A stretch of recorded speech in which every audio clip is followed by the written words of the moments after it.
Hi students, welcome to a new class. ഇന്നത്തെ ക്ലാസ്സിൽ നമ്മൾ ഡിസ്കസ് ചെയ്യാൻ പോകുന്ന ടോപ്പിക്കാണ് important discounted cash flow techniques ഏതൊക്കെയാണെന്നുള്ളത്. അതിൽ ആദ്യത്തെ 5 മെത്തേഡുകൾ പറഞ്ഞിട്ടുണ്ടായിരുന്നു. അതിൽ ഫസ്റ്റ് മെത്തേഡാണ് ഡിസ്കൗണ്ടഡ് പേ ബാക്ക് പീരീഡ് എന്ന് പറയുന്നത്. അപ്പോൾ ഇതിൽ നമുക്ക് മെയിനായിട്ട് നോക്കാനുള്ളത് നമുക്ക് എന്താണോ പേ ബാക്ക് പീരീഡിലെ പോരായ്മകൾ ഉണ്ടായിരുന്നത്, പ്രധാനമായിട്ടും ടൈം വാല്യൂ കൺസിഡർ ചെയ്യുന്നില്ല എന്നുള്ളതായിരുന്നു. അപ്പോൾ ആ ഒരു പോരായ്മയെ നികത്തിക്കൊണ്ട് വന്നതാണ് ഈ ഒരു പുതിയ ടെക്നിക്ക് ഡിസ്കൗണ്ടഡ് പേ ബാക്ക് പീരീഡ് എന്ന് പറയുന്നത്. അപ്പോൾ ഈ ഒരു മെത്തേഡിൽ മോഡിഫൈ ചെയ്തിരിക്കുന്നത് എന്താണെന്ന് വെച്ചാൽ cash flows are first converted in to their present values. കിട്ടിയ ക്യാഷ് ഫ്ലോസിനെ നമ്മൾ പ്രസൻറ്റ് വാല്യൂയിലേക്ക് കൺവേർട്ട് ചെയ്യുന്നു. അതിനുശേഷം അവ പരസ്പരം കൂട്ടുകയാണ് ചെയ്യുന്നത്, added together. Then period of time required to recover the initial outlay on the project is ascertained. അതിനുശേഷമാണ് നമ്മളൊരു ഇൻവെസ്റ്റ്മെൻറ്റിലേക്ക് എത്ര രൂപ ഇറക്കി എന്നുള്ളതും ആ ഇറക്കിയ പൈസ എത്ര വർഷം കൊണ്ട് നമുക്ക് തിരിച്ചു പിടിക്കാം എന്നുള്ളതും കാൽക്കുലേറ്റ് ചെയ്യുന്നത്. അപ്പോൾ ഇതിൽ ഒരേ ഒരു ഡിഫറൻസ് എന്ന് പറയുന്നത് നമുക്ക് എന്താണ്, discounted pay back period method and pay back period method is that in discounted pay back period method we consider discounted cash inflow.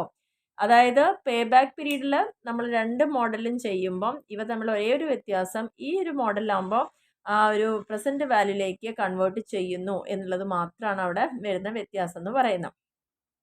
അപ്പോൾ അതിൻ്റെ സ്റ്റെപ്സ് ഒന്നും ഇവിടെ പറയാം. ഐഡൻറ്റിഫൈ ക്യാഷ് ഫ്ലോ, അതായത് ഓരോ വർഷത്തെയും ക്യാഷ് ഫ്ലോ എത്രയാണ് നോക്കുക. അതിനുശേഷം അതിനെ ഡിസ്കൗണ്ടഡ് റേറ്റിലേക്ക് കൺവേർട്ട് ചെയ്യുക, അതായത് പ്രസൻറ്റ് വാല്യൂ കണ്ടുപിടിക്കുക. അതിനുശേഷം നമ്മൾ എന്ത് ചെയ്യുക, ഓരോ ടോട്ടൽ വൈസ് ആയിട്ട് അത് ആഡ് ചെയ്ത് പോവുക.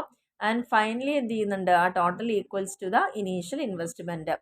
ആ ഒരു കണ്ടുപിടിച്ച എമൗണ്ടും ഇനീഷ്യൽ ഇൻവെസ്റ്റ്മെൻറ്റ് ഈക്വൽ ആവുന്ന ആ ഒരു കാര്യമാണ് അവിടെ നമ്മൾ ചെയ്യുന്നത്. അപ്പോൾ നിങ്ങൾ ഇതിൻ്റെ പ്രോബ്ലം ഒന്ന് ശ്രദ്ധിച്ചു കഴിഞ്ഞാൽ ചെയ്യേണ്ട മെത്തേഡ് അവിടെ നമുക്ക് കിട്ടും.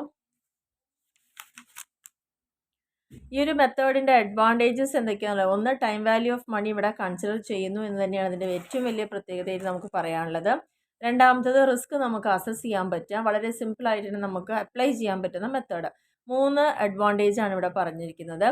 ഇനി ഇതിൻ്റെ പോരായ്മകൾ എന്ന് പറയുമ്പം ഇവിടെ എന്താണെന്ന് പ്രത്യേകത വെച്ച് കഴിഞ്ഞാൽ ignores cash flows beyond pay back period. Pay back period എന്ന് പറഞ്ഞു കഴിഞ്ഞാൽ നമ്മളൊരു ബിസിനസ് തുടങ്ങാൻ വേണ്ടി പൈസ ഇൻവെസ്റ്റ് ചെയ്യും, തുടങ്ങല്ല, ആ ബിസിനസ്സിൻ്റെ ആവശ്യങ്ങൾക്ക് വേണ്ടി പൈസ എപ്പോഴൊക്കെ ഇൻവെസ്റ്റ് ചെയ്യുന്നുണ്ടോ ആ ഇൻവെസ്റ്റ് ചെയ്യുന്ന സമയത്ത് അതിൽ നിന്ന് എപ്പോഴാണ് തിരിച്ച് ഇൻവെസ്റ്റ് ചെയ്ത അത്രയും എമൗണ്ട് നമുക്ക് എത്ര വർഷം കൊണ്ടാണ് തിരിച്ച് പിടിക്കേണ്ടത് എന്നുള്ളതാണ് പേ ബാക്ക് പീരീഡ്.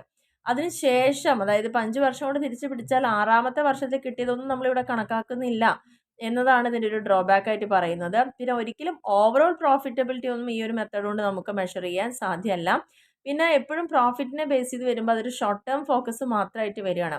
നമുക്കൊരു വർഷത്തേക്ക് 2 വർഷത്തേക്ക് അങ്ങനെ ചെറിയൊരു ഇടവേളയ്ക്ക് വേണ്ടി മാത്രം കമ്പ്യൂട്ട് ചെയ്യാൻ ഈ ഒരു മെത്തേഡ് ഓക്കെയാണ്. പക്ഷെ ഒരു ലോങ് ടേമിലേക്ക് വരുമ്പം ഈ ഒരു മെത്തേഡ് അത്രത്തോളം സാറ്റിസ്ഫൈഡ് അല്ല എന്നുള്ളതാണ് ഇവിടെ പറഞ്ഞിരിക്കുന്നത്. അപ്പോൾ ഈ ഒരു ക്വസ്റ്റ്യൻ നമുക്ക് ഈ ഒരു മെത്തേഡിൽ ചെയ്ത് നോക്കാം. വളരെ ഈസി ആയിട്ട് തന്നെ മനസ്സിലാവുന്ന ഒരു ക്വസ്റ്റ്യൻ ആണത്. ഫസ്റ്റ് നമ്മളോട് പറഞ്ഞിരിക്കുന്നത് ഇനീഷ്യൽ ക്യാഷ് ഔട്ട്ലേ തന്നിട്ടുണ്ട്. നമ്മൾ 1,20,000 ആണ് നമ്മൾ ഇനീഷ്യലായിട്ട് ഇതിലേക്ക് വേണ്ടിയിട്ട് ഇറക്കുന്ന പൈസ എന്ന് പറയുന്നത്. ഇനി നമുക്ക് തന്നിരിക്കുന്ന 6 വർഷം വരെ ഇവിടെ തന്നിട്ടുണ്ട്. അതായത് ഓരോ വർഷവും നമ്മൾ 1,20,000 രൂപ ഇൻവെസ്റ്റ് ചെയ്തപ്പോൾ 6 വർഷവും നമുക്ക് അതിൽ നിന്ന് എന്ത് കിട്ടി എന്നുള്ളതാണ് ഇവിടെ ഓരോ വർഷമായിട്ട് തന്നിരിക്കുന്നത്. നമുക്ക് ഈ ഒരു പ്രൊജക്റ്റിൻ്റെ കാലയളവ് എന്ന് പറയുന്നത് 6 വർഷമാണ്. കോസ്റ്റ് ഓഫ് ക്യാപിറ്റൽ എന്ന് പറയുന്നത് 10%. ആകെ നമുക്ക് ഈ ഒരു 3-4 ഐറ്റം ആവശ്യമുള്ളൂ.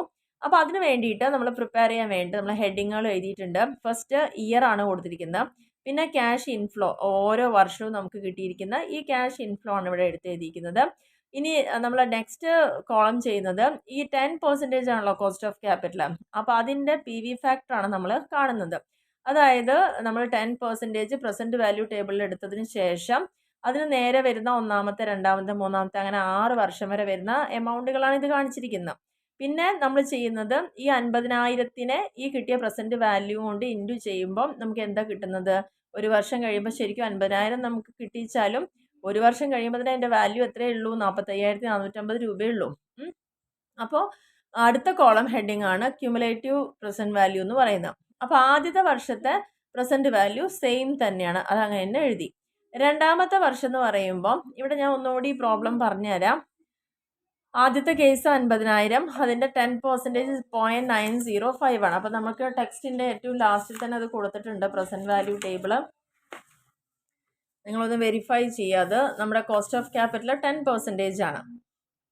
1ാമത്തെ വർഷം 0.909, 2ാമത്തെ വർഷം 0.826, മൂന്നാമത്തെ വർഷം 0.712, നാലാമത്തെ വർഷം 0.636, അഞ്ചാമത്തെ വർഷം ഇവിടെ തന്നിട്ടുണ്ട്, അഞ്ചാമത്തെ വർഷം 0.621, ആറാമത്തെ വർഷം 0.564. ഇത്രയാണ് നമുക്ക് 6 വർഷം വരെയുള്ള 10% നേരെയുള്ള കാര്യങ്ങളാണ് ഈ പറഞ്ഞിരിക്കുന്ന പോയിന്റുകൾ. ഇതന്നെയല്ലേ നമുക്കിവിടെ കിട്ടിയിരിക്കുന്നത് നോക്കുക. സെയിം തന്നെയല്ലേ, ഈ പോയിന്റുകളാണ് നമുക്കിവിടെ കിട്ടിയിരിക്കുന്നത്. അപ്പോൾ നമ്മൾ ആ പോയിന്റുകളാണ് മൂന്നാമത്തെ കോളത്തിൽ എഴുതുന്നുണ്ട്. നാലാമത്തെ കോളം ആകുമ്പോൾ നമ്മൾ ചെയ്യേണ്ടത് ഈ ഓരോ വർഷത്തെ ക്യാഷ് ഫ്ലോനെയും അതാത് പ്രസന്റ് വാല്യൂ കൊണ്ട് ഇൻറ്റു ചെയ്യുന്നതാണ് ഈ എമൗണ്ടുകൾ. 50,000 ഇൻറ്റു 0.909, 40,000 ഇൻറ്റു 0.826 ചെയ്യുമ്പോൾ അങ്ങനെ ഓരോന്നിനും ഇൻറ്റു ചെയ്ത് കിട്ടുന്ന എമൗണ്ടാണ് ഇവിടെ വരുന്ന പ്രസന്റ് വാല്യൂ എന്ന് പറയുന്നത്. ക്യുമുലേറ്റീവ് പ്രസന്റ് വാല്യൂ എന്ന് പറയുമ്പം ആദ്യത്തെ വർഷത്തെ പ്രസന്റ് വാല്യൂ സെയിം തന്നെയാണ്. രണ്ടാമത്തെ വർഷമാകുമ്പോൾ നമ്മൾ എന്ത് ചെയ്യണം അറിയോ, ഈ 45,450 കൂടി ക്യുമുലേറ്റ് ചെയ്യുക, അത് കൂടി വരണം. അപ്പോൾ ആദ്യത്തെ വർഷത്തെ ഈ പ്രസന്റ് വാല്യൂവിനോട് ഒപ്പം ഏത് ആഡ് ചെയ്യണം, ഈ പ്രസന്റ് വാല്യൂണ് ആഡ് ചെയ്യേണ്ടത്. അപ്പോൾ നമുക്ക് ഈ ടോട്ടൽ കിട്ടും. ടോട്ടൽ കിട്ടിക്കഴിഞ്ഞാൽ വീണ്ടും നമ്മൾ ഇതിനോട് കൂടിയിട്ട് ഈ പ്രസന്റ് വാല്യൂ ആഡ് ചെയ്യുമ്പോഴാണ് ഈ ടോട്ടൽ വരുന്നത്. അങ്ങനെ ഓരോന്നിനോടും വാല്യൂ കൂട്ടി വരുന്ന ഫൈനൽ ആയിട്ടുള്ള ടോട്ടലാണ് 1,44,20 എന്ന് പറയുന്നത്. അതായത് ഇതിൻ്റെ അർത്ഥം എന്താന്ന് പറഞ്ഞു കഴിഞ്ഞാൽ വിതിൻ 4 ഇയേഴ്സ്. അപ്പം നമുക്ക് ശരിക്കും പറഞ്ഞാൽ പഴയ മെത്തേഡ് പ്രകാരം ഇവിടെ ശ്രദ്ധിക്കുക, 50, 40, 90, 30, 120, അതായത് ശരിക്കും നമുക്ക് 3 വർഷം കൊണ്ട് ഈ ഇറക്കിയ 1,20,000 നമുക്ക് എടുക്കാം. പക്ഷേ ഇവിടെ നമ്മൾ ടൈം വാല്യൂ കൺസിഡർ ചെയ്യുന്നതുകൊണ്ട് ഒരിക്കലും ഈ 3 വർഷത്തെ എമൗണ്ട് കണക്കാക്കി കഴിഞ്ഞാൽ നമുക്ക് 1,20,000 എത്തില്ല. എന്തായാലും ഇതിൻ്റെ വാല്യൂ ഇവിടെ കുറയേ ചെയ്യുള്ളൂ. അപ്പോൾ അതുകൊണ്ട് തന്നെ നമുക്ക് ശരിക്കും എന്താ ചെയ്യാൻ പറ്റുക, അവിടെ പ്രസന്റ് വാല്യൂ നോക്കുമ്പോൾ അറിയാൻ പറ്റുന്നത് നമുക്ക് എത്രയാണ് 1,44,680. അതായത് ഇവിടെ നമുക്ക് ആ ഒരു ഡിഫറൻസ് എന്ന് പറഞ്ഞിരിക്കുന്നത് ഇപ്പം ഇങ്ങനെ നമ്മൾ കമ്പ്യൂട്ട് ചെയ്യാം. ഇതായത് ഇവിടെ നമുക്ക് ഈ ഒരു ക്യുമുലേറ്റീവ് പ്രസന്റ് വാല്യൂ നോക്കുക. ആദ്യം 45,000, പിന്നെ രണ്ടാം വർഷം 78 ആവും, മൂന്നാം വർഷം 1,01,000, 1,14,000. ഇവിടെ എത്തുമ്പോൾ 1,27,000 നമുക്ക് വേണ്ട എമൗണ്ട് എത്ര, 1,20,000 ആണ് നമ്മളിതിലേക്ക് ഇൻവെസ്റ്റ് ചെയ്യുക. അപ്പോൾ ഇവിടെ തന്നെ നോക്കുമ്പം ഈ 1,14,000 എവിടെ വരും, 4 വർഷം എടുത്തിട്ടുണ്ട്. പ്ലസ് 14,000 സംതിങ് ആയിട്ടുള്ളൂ, 20 നമുക്ക് വേണ്ടത്. 1,14,680 ആണ് നാലാമത്തെ വർഷം. നമുക്ക് 1,20,000 ആവണമെങ്കിൽ 27 വേണം 20 എടുക്കാൻ വേണ്ടിയിട്ട്. അപ്പം നമുക്ക് എന്താ മനസ്സിലാവേണ്ടത്, 4 വർഷവും വേണം, എത്രയൊക്കെ കുറച്ച് മാസവും ഇവിടെ വേണം. അപ്പോൾ ഇനി നമുക്ക് ആ ഡിഫറൻസ് ഒന്ന് എടുക്കുക. അതായത് നമുക്ക് 1,20,000 ആണ് കിട്ടേണ്ടത്, അതിൽ 1,14,680 ഉള്ളൂ. അപ്പോൾ അത് മൈനസ് എടുക്കുക, 1,20,000 മൈനസ് 1,14,680. അപ്പോൾ ഇനി 5,320 കൂടി നമുക്ക് എവിടെ നിന്ന് വേണം, ഈ 1,27,000 നിന്ന് വേണം. അപ്പോഴേ 1,20,000 അവിടെ പൂർണ്ണമാവുള്ളൂ. അപ്പോൾ നമ്മൾ എന്ത് ചെയ്യണം, അതിന് ഇൻ ദ 5th ഇയറിൽ നമ്മൾ എത്ര എമൗണ്ട് ആണോ അതിന്ന് എടുക്കുന്നത്, അതായത് 5,320 നമ്മൾ അവിടെ എടുക്കുന്നത്. അപ്പോൾ നമുക്ക് എന്തായാലും ഈ ക്വസ്റ്റ്യനിൽ 4 വർഷം വേണം എന്നുള്ളത് ക്ലിയർ ആയിട്ടുണ്ട്. അപ്പോൾ 4 വർഷം അങ്ങനെ തന്നെ എഴുതാം. പ്ലസ് നമുക്ക് ഇനി വേണ്ടത് 5,320 ആണ്. അത് ഡിവൈഡഡ് ബൈ 12,420. അപ്പോൾ 12,420 പറയുമ്പോൾ അതിൻ്റെ ക്യാഷ് ഇൻഫ്ലോ ആണ് അവിടെ നോക്കിയിരിക്കുന്നത്. അതായത് പ്രസൻറ്റ് വാല്യൂ ഈ 12,420. ഓക്കെ. അപ്പോൾ നെക്സ്റ്റ് നമ്മൾ 1,14,680 വരെ കഴിഞ്ഞപ്പോൾ പിന്നെ നമ്മൾ എടുത്തിരിക്കുന്ന ഏതാ അറിയോ, ഇനി നമുക്ക് 5,320 വരേണ്ടത് ഈ ഒരു ക്യാഷ് ഫ്ലോ എന്നാണ്. അപ്പോൾ 12,420 കൊണ്ടാണ് ഇനി ഇത്രയും വേണ്ട എമൗണ്ടിനെ നമ്മൾ കാണേണ്ടത്. അപ്പോൾ 5,320 ബൈ 12,420 ചെയ്യുമ്പോൾ നമുക്ക് കിട്ടുന്ന എമൗണ്ട് എന്ന് പറയുന്നത്, അതായത് ഇത് രണ്ടും ഡിവൈഡ് ചെയ്ത് പോകുമ്പോൾ കിട്ടാണ് 4.43 എന്ന് പറയുന്നത്. 0.43 ആണ് കിട്ടുക. അപ്പോൾ ഇവിടെ 4 വർഷമുണ്ട്, അതായത് ഇത് രണ്ടും ഡിവൈഡ് ചെയ്ത് പോകുമ്പോൾ 0.43 വരിക. അപ്പം 4 വർഷവും പ്ലസ് 0.43 ഇയേഴ്സ് ആണ്. 43 ഇയർ എന്ന് പറഞ്ഞിട്ട് അങ്ങനെ ഒരു ഇയറില്ലേ, അപ്പോൾ നമുക്കത് എന്തായി കൺവേർട്ട് ചെയ്യാം, 4 മാസമാണ് ഇവിടെ ഉദ്ദേശിക്കുന്നത്. അപ്പോൾ അത് 5 മാസമായിട്ട് റൗണ്ട് ചെയ്യാം. അപ്പോൾ 4 ഇയേഴ്സും 5 മന്ത്സും ആണ് ഇവിടെ നമുക്ക് ഈ ഒരു പൈസ റിക്കൂപ്പ് ചെയ്യാൻ വേണ്ടത് എന്നുള്ളതാണ് പുതിയ മെത്തേഡിൽ പറഞ്ഞിരിക്കുന്നത്. അപ്പോൾ കാൽക്കുലേഷനൊക്കെ വളരെ സിമ്പിളായിട്ടുള്ളൊരു മെത്തേഡാണ്. നമുക്ക് നോക്കിയാൽ തന്നെ മനസ്സിലാവും. ഇയർ എഴുതി തന്ന ക്യാഷ് ഫ്ലോ കയ്യിലുണ്ട്, ഇവിടെ PV ഫാക്ടർ എടുക്കുന്ന കോസ്റ്റ് ഓഫ് ക്യാപിറ്റൽ ഇവിടെ തന്നിട്ടുണ്ടാവും. ഓരോ വർഷത്തിനേരം എത്രയും വരും നോക്കുക, ഇവ തമ്മിൽ ഇൻറ്റു ചെയ്യുക, അതിനുശേഷം ക്യുമുലേറ്റീവ് കാണുക.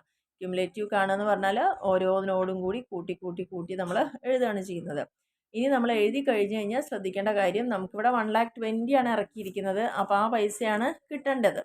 1,20,000 കിട്ടുക എന്ന് പറഞ്ഞു കഴിഞ്ഞാൽ ഇപ്പോൾ ഇവിടെ നോക്കിക്കഴിഞ്ഞാൽ മനസ്സിലാവും 1,14,000 വരെ ആവുന്നത് തന്നെ ഏത് വർഷമാണ്? 4ാമത്തെ വർഷമാണ്. അപ്പം ഇനി നമുക്ക് ബാലൻസ് ആവാനുണ്ട്, 5,320 കൂടി അതിലേക്ക് വരാനുണ്ട്. ആ പൈസ നമ്മൾ എടുക്കുന്ന എവിടുന്നാ? ഈ ഒരു പ്രസൻറ്റ് വാല്യൂ എന്നാണ്. അപ്പം എടുക്കേണ്ട എമൗണ്ട് എത്രയാണോ അത് ഡിവൈഡഡ് ബൈ ഈ എടുക്കേണ്ട പൈസ അവിടെ കാണിക്കാം ഇൻറ്റു, അപ്പോൾ നമുക്ക് ചെയ്യുമ്പോൾ അത് ഡിവൈഡ് ചെയ്യുന്ന സമയത്ത് കിട്ടുന്ന പോയിൻ്റാണ് 0.43. അപ്പം 4 വർഷം എങ്ങനെ കിട്ടി വെച്ചാൽ 4 വർഷം കൊണ്ട് നമുക്ക് ഇത്രയും ആവും എന്നറിയാം. അപ്പോൾ 4 ഇയേഴ്സ് കൊണ്ട് നമ്മൾ കംപ്ലീറ്റ് ആക്കുന്ന എമൗണ്ട് ഇത്രയേ ഉള്ളൂ. ബാക്കി 5ാമത്തെ വർഷമാണ്. പക്ഷേ 5ാമത്തെ വർഷത്തിൽ 1 വർഷം മുഴുവൻ ആവശ്യമില്ല.